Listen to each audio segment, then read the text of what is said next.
యేసు లోక రక్షకుడు, యేసు పాప విమోచకుడు, యేసు లోక రక్షకుడు, యేసు పాప విమోచకుడు. ఎంత ఘోర పాపినైనను ఎంచక మరి క్షమించును.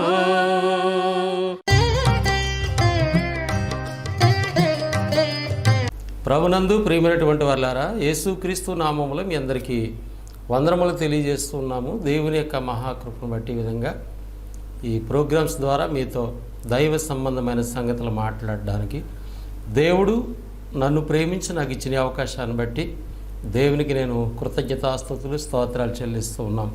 ప్రభునందు ప్రియులారా, ఆత్మీయ జీవితం అనేటువంటి ఈ కార్యక్రమాలు మీ జీవితాల్లో ఆత్మీయంగా ఎదగడానికి మేలుకరంగా ఉన్నాయని మేము నమ్ముచున్నాం. ఈ సమయంలో దేవుని యొక్క వాక్య భాగాల నుంచి ఒక ప్రాముఖ్యమైనటువంటి మాటను మనము ఆలోచించేద్దాం. దేవునిని ప్రేమిస్తే సమస్తము సాధ్యము అనేటువంటి విషయాన్ని పరిశుద్ధ గ్రంథం మనకు జ్ఞాపకం చేస్తుంది. అపోస్తలుడైన పౌలు రోమాలో ఉన్నటువంటి సంఘానికి పత్రిక రాసి ఆ పత్రికలో జ్ఞాపకం చేసినటువంటి ఒక మాటను మనము ఆలోచించేద్దాం.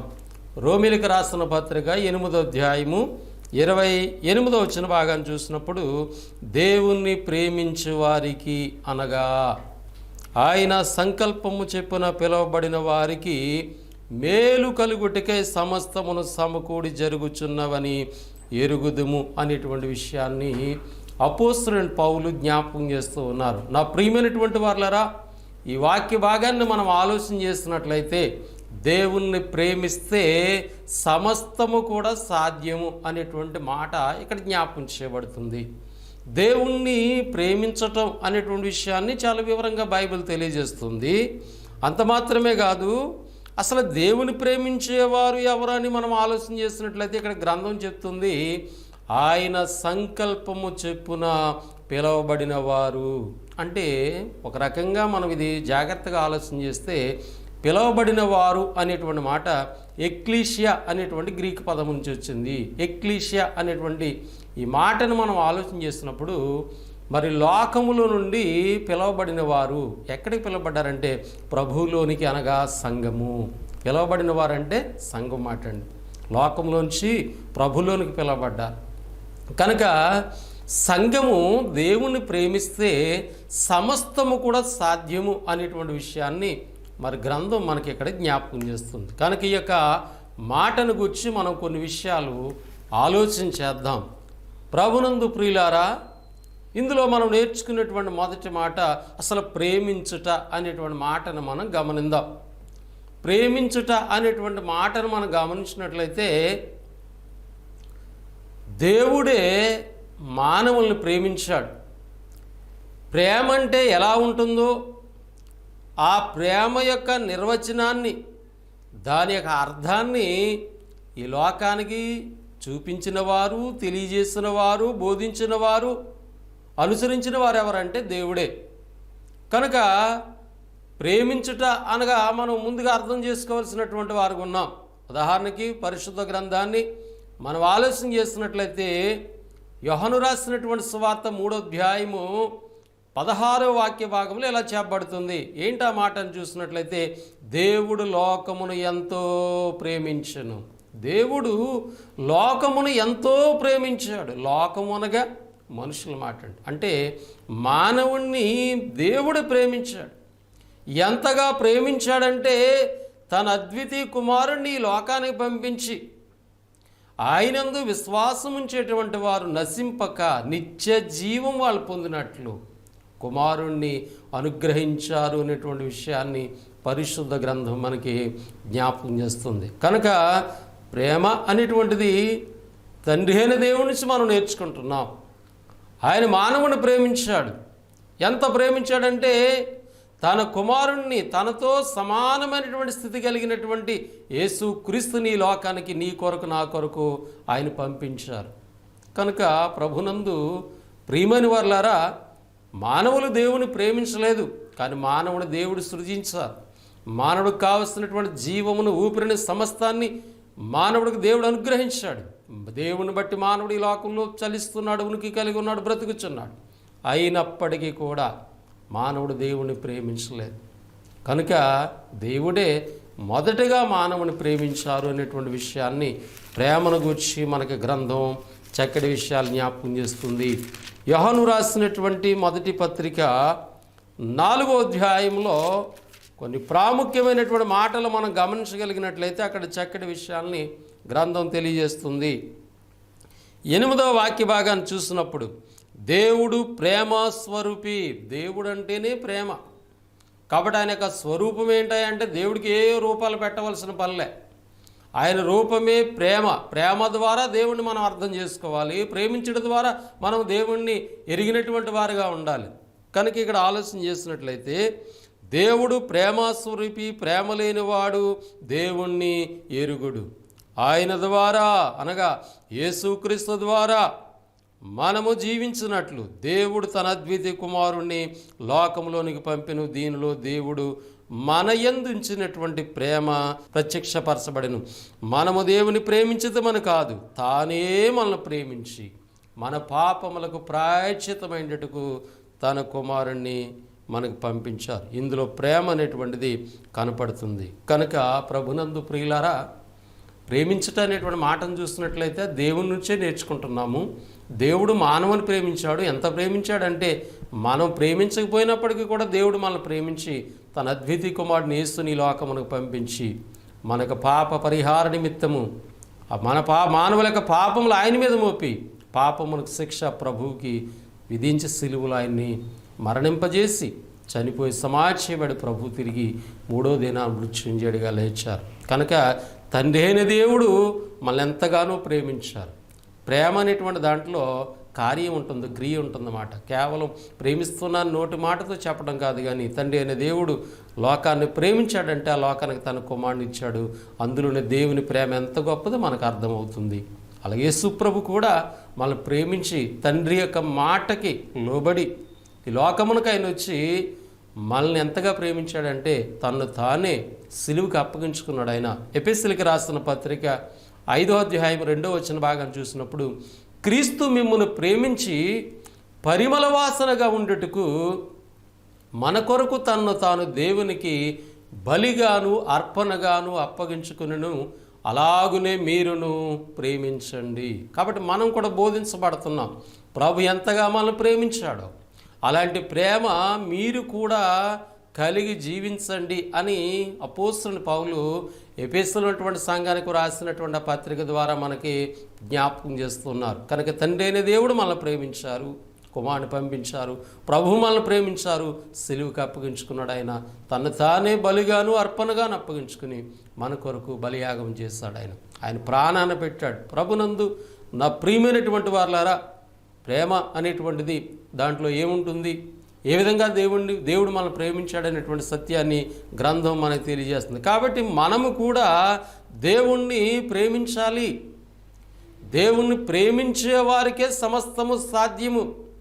కాబట్టి దేవుణ్ణి ప్రేమించాలంటే దేవుడు మనల్ని ఎంతగా ప్రేమించాడో, ఎలా ప్రేమించాడో, ఆ ప్రేమకు ఆయన చేసినటువంటి కార్యం ఏంటో, త్యాగం ఏంటో గ్రంథం మనకు తెలియజేస్తుంది. కాబట్టి ప్రభునందు ఉన్నటువంటి పిల్లలు, ప్రభు యొక్క సంఘాలుగా కొనసాగుతున్నటువంటి మనము ప్రభు మనల్ని ఎంతగా ప్రేమించినప్పుడు మనం ఆయన్ని ఎట్లా ప్రేమిస్తున్నాం అనేటువంటిది మనం ఆలోచన చేయాలని గ్రంథం తెలియజేస్తుంది. ఈ సమయంలో మనము దేవుణ్ణి ఎలా ప్రేమించాలి అనేటువంటి విషయాన్ని పరిశుద్ధ గ్రంథం మనకు స్పష్టంగా జ్ఞాపకం చేస్తుంది. మరి మనమైతే దేవుణ్ణి ఎలా ప్రేమిస్తున్నాం? యోహాను రాసిన మొదటి పత్రిక 3వ అధ్యాయం 18 వచ్చిన భాగం చూసినప్పుడు, చిన్నపిల్లలారా, మాటతోనూ నాలుకతోనూ కాక క్రియతోనూ సత్యముతోనూ ప్రేమింతుము. కాబట్టి దేవుని పిల్లలారా, మీరు దేవుని ప్రేమించాలంటే కేవలము మాటతోనూ నాలుకతోనూ కాదు. నాలుకలోంచి మాటలు వస్తాయి కాబట్టి కేవలం పెదవుల ద్వారా కాదు అని అర్థం. మాటతోనూ నాలుకతోనూ కాక క్రియతోనూ సత్యముతో ప్రేమించాలి. ఇప్పుడు దేవుని మనం ఎలా ప్రేమించాలండి? సత్యం అనగా దేవుని యొక్క వాక్యం. వాక్యము దేవుడు ఏమయ్యన్నాడో తెలియజేస్తుంది, దేవుని ఎలా ప్రేమించాలో తెలియజేస్తుంది, దేవుడు మనల్ని ఎలా ప్రేమించాడో తెలియజేస్తుంది. కనుక నీవు నేను దేవుణ్ణి ఎలా ప్రేమించాలో అర్థం చేసుకోవాలా.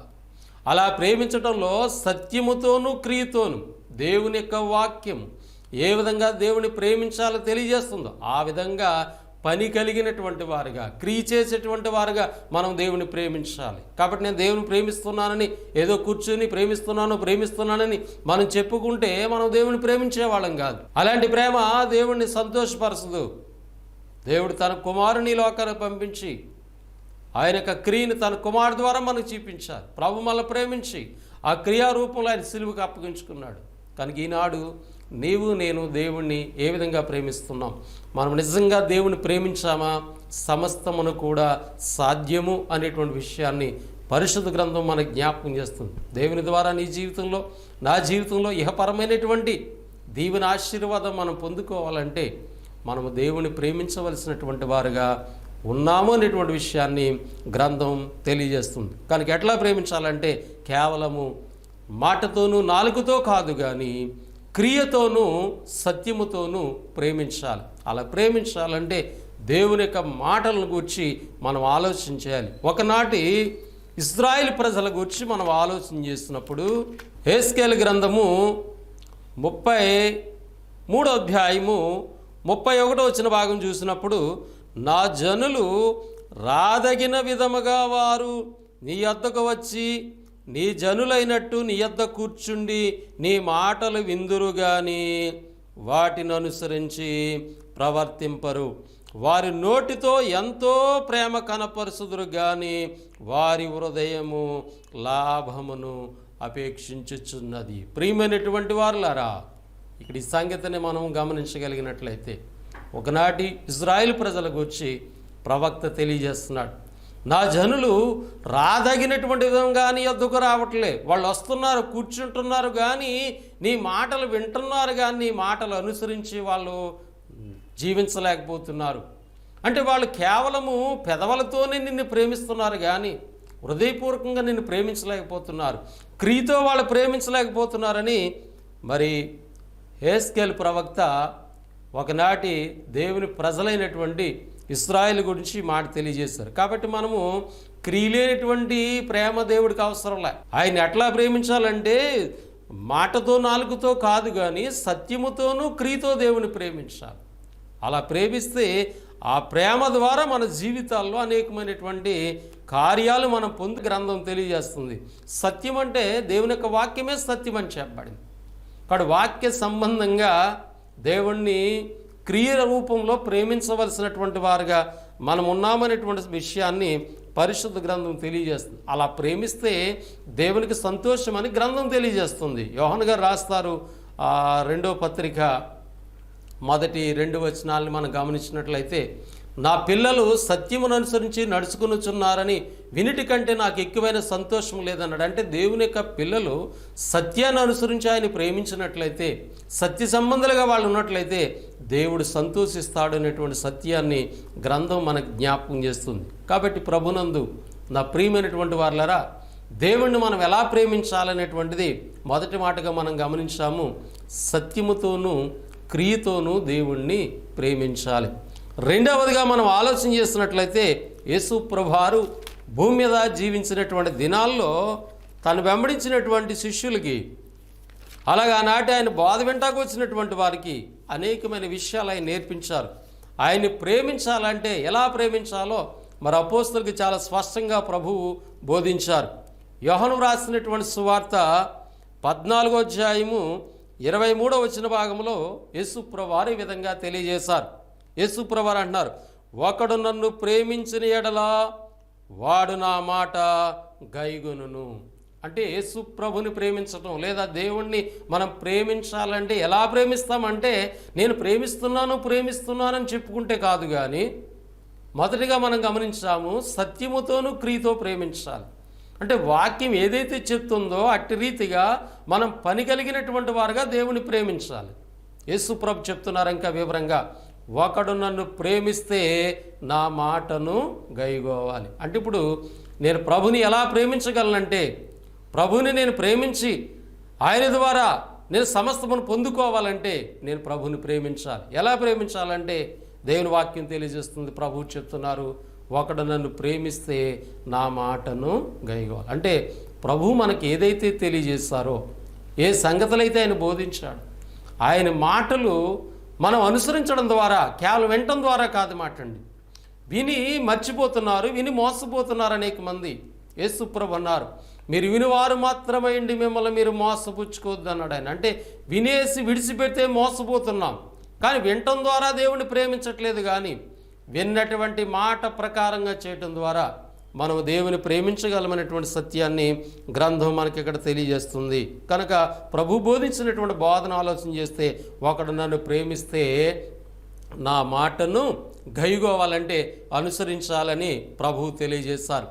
అక్కడ రెండవదిగా మనం ఆలోచన చేసినప్పుడు ప్రభు బోధించినటువంటి బోధ నుంచి యోహాను రాసిన సువార్త 14వ అధ్యాయము 15వ భాగం, మీరు నన్ను ప్రేమించిన ఎడల నా ఆజ్ఞలను గైగుందురు.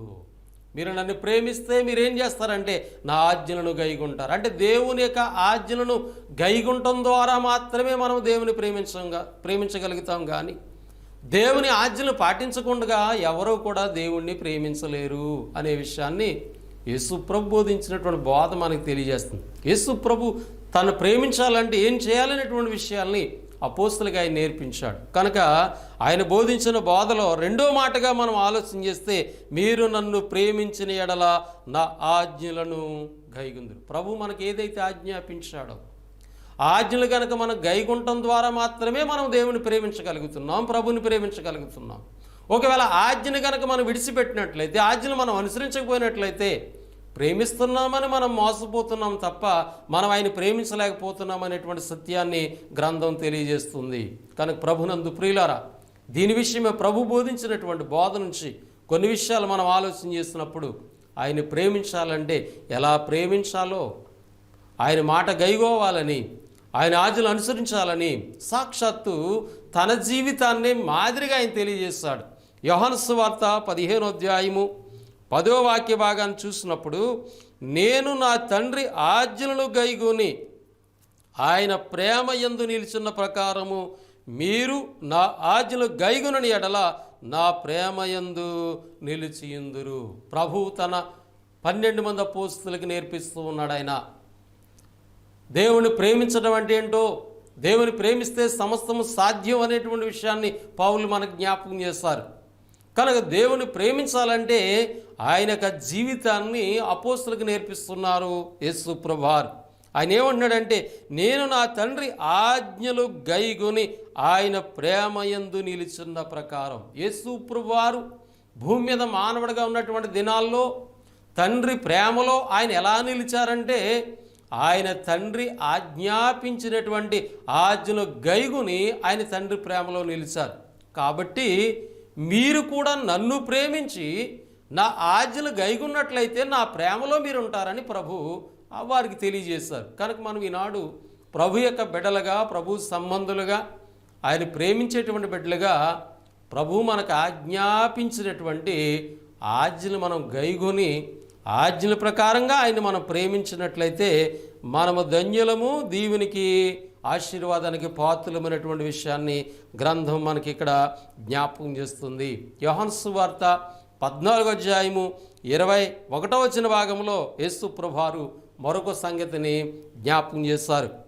నా ఆజ్ఞలు అంగీకరించి వాటిని గైకొనువాడే నన్ను ప్రేమించేవాడు, నన్ను ప్రేమించేవాడు నా తండ్రి వలన ప్రేమింపబడును.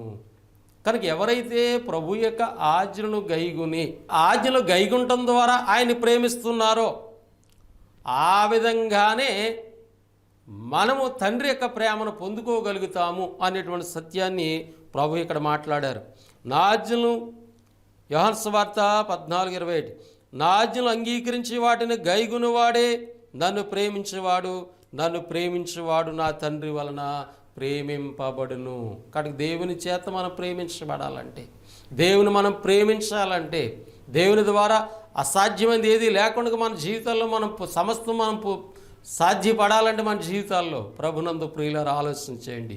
ప్రభు బోధించినటువంటి బోధ, తను ఏ విధంగా ప్రేమించాలో, తన యొక్క మాటలు ఏ విధంగా గైకోవాలో, ఆయన ఆజ్ఞాపించినటువంటి ఆజ్ఞలు గైకొనటం ద్వారా ఏ విధంగా మనం ఆయన ప్రేమించగలం అనేటువంటి సత్యాన్ని యేసు ప్రభువారు జ్ఞాపకం చేశారు. అయితే ఆయన్ని ప్రేమించి ఆయన ఆజ్ఞలు గైకోవాలన్నారు. ఆయన ఆజ్ఞ ఏంటని మనం ఆలోచన చేసినట్లయితే యోహన్ రాసిన మొదటి పత్రిక 3వ అధ్యాయము 22 నుండి 24 వచనాలు మనం గైగి ఉన్నట్లయితే ఇలా చెప్పబడుతుంది. మరియు మనం ఆయన ఆజ్ఞలు గైకొనొచ్చు ఆయన దృష్టికి ఇష్టమైనవి చేయుచున్నాము గనుక మనం ఏమి అడిగినను అది ఆయన వలన మనకు దొరుకును. మనం ఏదైతే ఆశిస్తున్నామో దేవుడి నుంచి, ఏమైతే ప్రార్థిస్తున్నామో అవన్నీ మనం పొందుకోవాలంటే మొదటగా దేవుని ఆజ్ఞలు గైకుంటం ద్వారా దేవునికి ఇష్టమైన వారుగా ఉండాలి.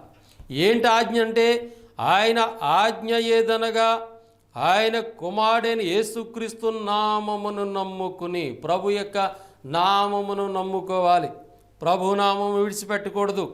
ఆయన మనకు ఆజ్ఞాపించిన ప్రకారము ఒకరినొకడు ప్రేమించటం ద్వారా. కాబట్టి ప్రభు యొక్క నామమును, దేవుని ఆజ్ఞంలో ప్రభు నామం చాలా గొప్పది. ఆకాశము క్రింద ఇవ్వబడిన ఏ నామములో కూడా మానవాళికి రక్షణ లేదు. ప్రభు యొక్క నామం చాలా గొప్పది. ఆ నామముకి ఇవ్వాల్సినటువంటి విలువనివ్వాలి. సంఘానికి శిరసగా ఆయన లోకరక్షకుడుగా ప్రభు యొక్క నామాన్ని హెచ్చించబడింది కనుక ఆయన నామమును మనం నమ్ముకోవాలి. రెండవదిగా ప్రభు మనకు ఆజ్ఞాపించినటువంటి ప్రకారంగా ఆయన్ని మనము ప్రేమించాలి. ఆ విధంగా దేవుణ్ణి మనం ప్రేమించగలమనేటువంటి విషయాన్ని యేసు ప్రభు కూడా భూమి మీద ఉన్నటువంటి దినాల్లో ఎలా ప్రేమించాలి అనేటువంటి సత్యాన్ని ఆయన బోధించారు. ఇంకా ఎలా ప్రేమించాలంటే దేవుణ్ణి ఆరాధించడం ద్వారా మనం దేవుని ప్రేమించగలుగుతాం. నేను దేవుని ప్రేమిస్తే నేను ఖచ్చితంగా దేవుణ్ణి ఆరాధించాలి. దేవుని ఎలాగ ఆరాధించాలి? యేసు ప్రభు వారు తెలియజేస్తారు. తండ్రి కోరుకుంటున్నాడు, ఇలాగ ఆరాధింపబడాలని కోరుకుంటున్నాడు అని తెలియజేశారు. యోహాను సువార్త 4వ అధ్యాయము 23 నుంచి 24 వచనాలు చూసినప్పుడు, అయితే యథార్థముగా ఆరాధించేవారు ఆత్మతోనూ సత్యముతోనూ ఆరాధింపవలనని తండ్రి కోరుచున్నాడు అని ప్రభు తెలియజేశారు. తెలియజేస్తూ మరలా ఏం చెప్పారంటే, దేవుడు ఆత్మస్వరూపినటువంటి దేవుణ్ణి ఆత్మతోనూ సత్యముతో, అంటే సత్యం అంటే దేవుని వాక్య సంబంధంగా ఆయన ఆజ్ఞలు అనుసరించి మీరు ఆరాధించినట్లయితే మీరు దేవుణ్ణి ప్రేమించగలుగుతారు. కనుక ఈనాడు నేను దేవుణ్ణి ఏ విధంగా ప్రేమిస్తున్నాను అనేటువంటి విషయాన్ని మనం ఆలోచన చేసుకోవాలి. దేవుని ప్రేమించామా మన జీవితాల్లో సమస్తము సాధ్యము అనేటువంటి సత్యాన్ని భక్తుల ద్వారా మరి దైవ గ్రంథం మనకి జ్ఞాపకం చేయబడుతుంది. కనుక నేను దేవుణ్ణి ఏ విధంగా ప్రేమించగలుగుతున్నాను? దేవుని యొక్క ఆజ్ఞలు అనుసరించి ఆయన మాటకు లోబడి ఆయన్ని యథార్థంగా ఆరాధిస్తూ నేను దేవుని ప్రేమించగలుగుతున్నానా? లేదా ప్రభు యొక్క కార్యాల ద్వారా, సంఘ కార్యాల ద్వారా ఆయన కోరుకున్న రీతిలో నేను దేవుణ్ణి ప్రేమించగలుగుతున్నానా అనేటువంటి విషయాన్ని మనం ఆలోచన చేయాలని గ్రంథం మనకి జ్ఞాపకం చేస్తుంది. రెండో కారణాన్ని ఆలోచించేద్దాం. మొదటి కారణము, దేవుణ్ణి క్రియతోనూ సత్యముతోనూ ప్రేమించగలము అనే మాటను మనం చూసాం. దాంట్లో ప్రభు బోధన గమనించాం. రెండో మాట ఏంటంటే, దేవుని మనం ఎలా ప్రేమించగలమంటే చెడు పనులు మానటం ద్వారా. చెడ్డ కార్యాలు చేస్తున్నట్లయితే ఎవరు కూడా దేవుణ్ణి ప్రేమించలేరు అనేటువంటి విషయాన్ని గ్రంథం తెలియజేస్తుంది. దేవుని ప్రేమించేవారు చెడు కార్యాలు విడిచిపెట్టాలి. కీర్తన గ్రంథము 97వ అధ్యాయము 10వ వాక్య భాగాన్ని చూసినట్లయితే భక్తుడు తెలియజేస్తున్నాడు, యెహోవాను ప్రేమించు వారులారా చెడుతనమును అసహించుకునుడి.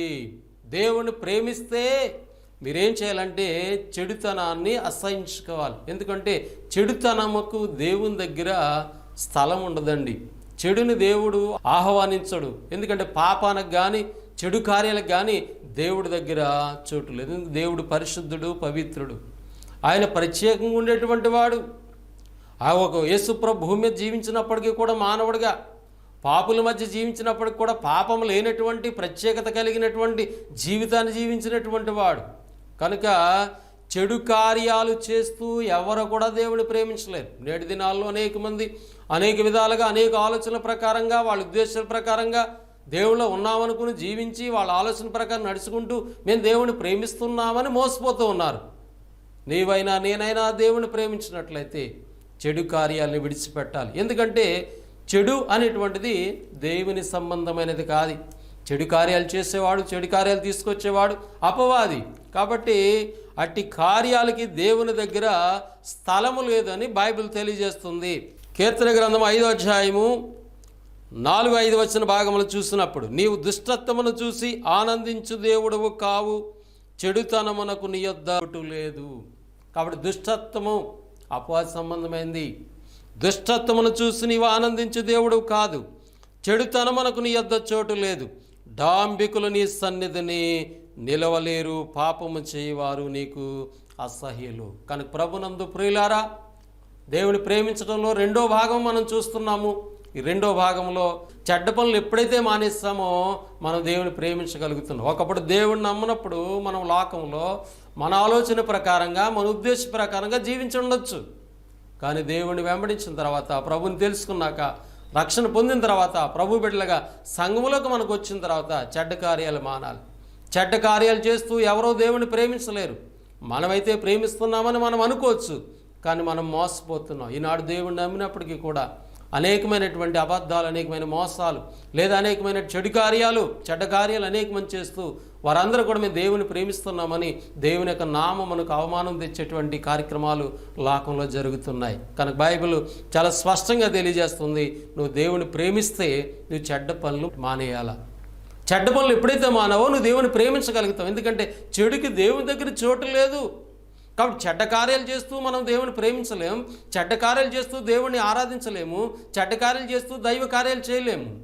కనుక చెడు పనులు మానటం ద్వారా మనము దేవుణ్ణి ప్రేమించగలుగుతామనేటువంటి సత్యాన్ని పరిశుద్ధ గ్రంథం మనకు చాలా స్పష్టంగా లేఖనాలు తెలియజేస్తున్నాయి. గమనించాలని ప్రేమతో మీకు తెలియజేస్తున్నాను. మూడో సంగతి, మనము దేవుణ్ణి ప్రేమించడానికి మూడో సంగతిని మనం ఆలోచించేద్దాం. చెడ్డ పనులు మానం, మరలా ఏం చేయాలంటే మంచి కార్యాలు చేయాలి. దేవుని ప్రేమించాలంటే మంచి కార్యాలు చేయాలి. దేవుడు నిన్ను నన్ను ఏర్పాటు చేసుకోవడంలో, దేవుడు మనల్ని ప్రేమించి యేసుక్రీస్తుని లోకాన్ని పంపించడంలో, యేసుక్రీస్తుని సిలువకు అప్పగించి ఆ సిలువ మరణము ద్వారా ఆయన రక్తధారలో మనల్ని కడిగి పరిశుద్ధులుగా, నిర్దోషులుగా, నీతిమంతులుగా, సంఘముగా మనల్ని ఏర్పాటు చేసుకోవడంలో దేవుని ఉద్దేశం ఏంటంటే చెడ్డ పనులు చేయకుండా ఉండాలి, కానీ మంచి కార్యాలు చేయాలి. మంచి పనులు చేసేటువంటి వారుగా మనం ఉండాలనే దేవుడు మనల్ని ఏర్పాటు చేసుకున్నారు. ఎఫెసీయులకు రాసిన పత్రిక 2వ అధ్యాయము 10వ వాక్య భాగాన్ని చూస్తున్నట్లయితే, మరియు వాటి యందు మనము నడుచుకున్న వల్లని దేవుడు ముందుగా సిద్ధపరిచిన సత్క్రియలు చేటికై మనము క్రీస్తు యేసునందు సృష్టింపబడిన వారమై ఆయన చేసిన పని అయి ఉన్నాము. ప్రభు చేత మనం ఎందుకు సృష్టించబడ్డాం? నూతన సృష్టిగా. ఒకప్పుడైతే తల్లి గర్భంలోంచి మనం జన్మించాం, అయితే పాపంలో పడ్డాం. పాపంలో పడినటువంటి మనల్ని క్రీస్తు మరలా నూతన జన్మిచ్చాడు. పునర్జన్మ సంబంధమైన స్నానము ద్వారా మనల్ని నూతన పురుషులుగా, క్రైస్తవులుగా, నూతన సృష్టిగా మనల్ని చేసుకున్నాడు. ఎందుకు చేసుకున్నాడంటే పాత జీవితాన్ని, పాప జీవితాన్ని మరలా మనం జీవిస్తామని, పాత జీవితంలోకి మనం వెళ్తామని కాదు, కానీ క్రీస్తునందు నూతన సృష్టి, క్రీస్తు యేసునందు మనం ఆయన చేసినటువంటి పని. ఎందుకంటే మనం ఇలాంటి పనులు చేయాలి, సత్కార్యాలు చేయాలి, మంచి పనులు చేయాలని క్రీస్తునందు మనల్ని ఏర్పాటు చేసుకున్నాడు.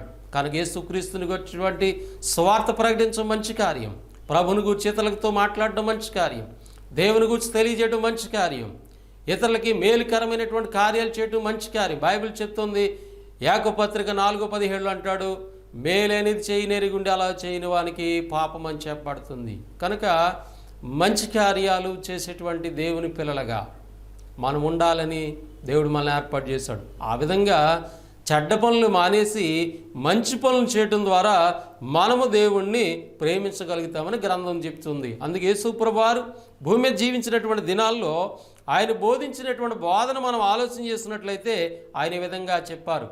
మత్తయి సువార్త 5:16 చూసినట్లయితే, మనుషులు మీ సత్క్రియలు చూసి పరలోకమందున్న మీ తండ్రిని మహిమపరిచినట్లు వారి ఎదుటి మీ వెలుగును ప్రకాశింపని. అంటే దేవుని పిల్లలుగా, క్రీస్తు సంబంధులుగా ఈ లోకంలో మనం చేస్తున్నటువంటి మంచి కార్యాలు చూసి ఇతరులు ప్రభావితమయ్యి మనల్ని బట్టి వారు దేవుణ్ణి మహింపరిచేటువంటి స్థితిలో మనం ఉండాలని, మంచి కార్యాలు చేసేటువంటి వారుగా మనం ఉండాలని దేవుడు ఏర్పాటు చేశాడు. కనుక ప్రభునందు ప్రియులారా, మూడో సంగతి ఏంటంటే మంచి కార్యాలు, సత్క్రియలు చేయటం ద్వారా మనం దేవుణ్ణి ప్రేమించగలుగుతామని పరిశుద్ధ గ్రంథం తెలియజేస్తుంది.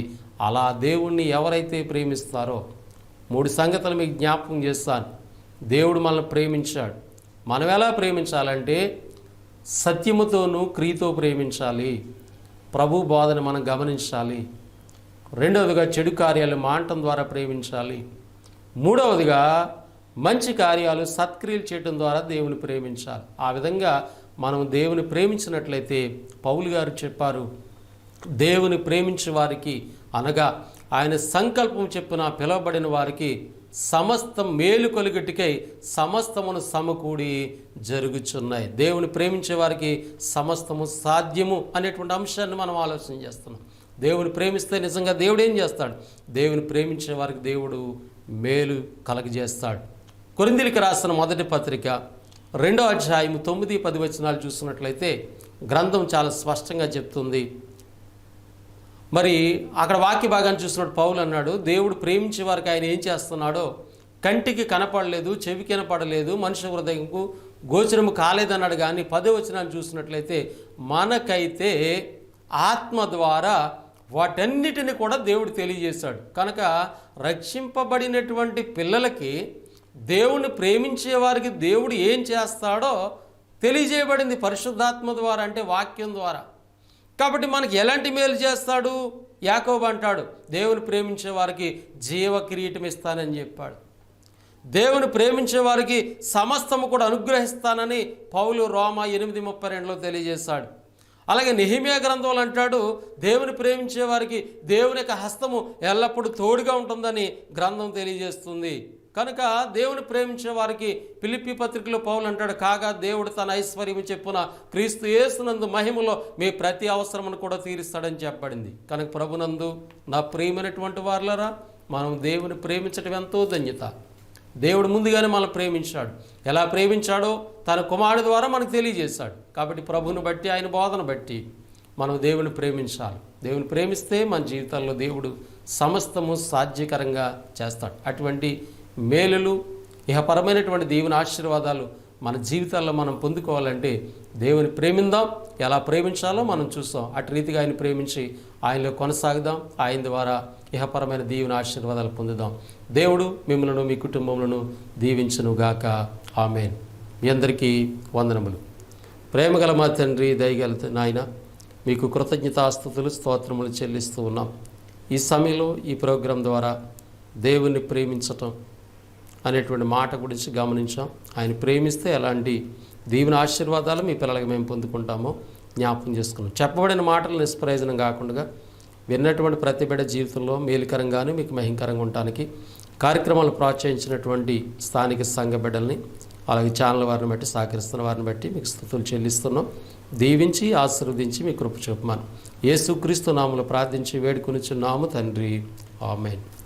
వందనములు.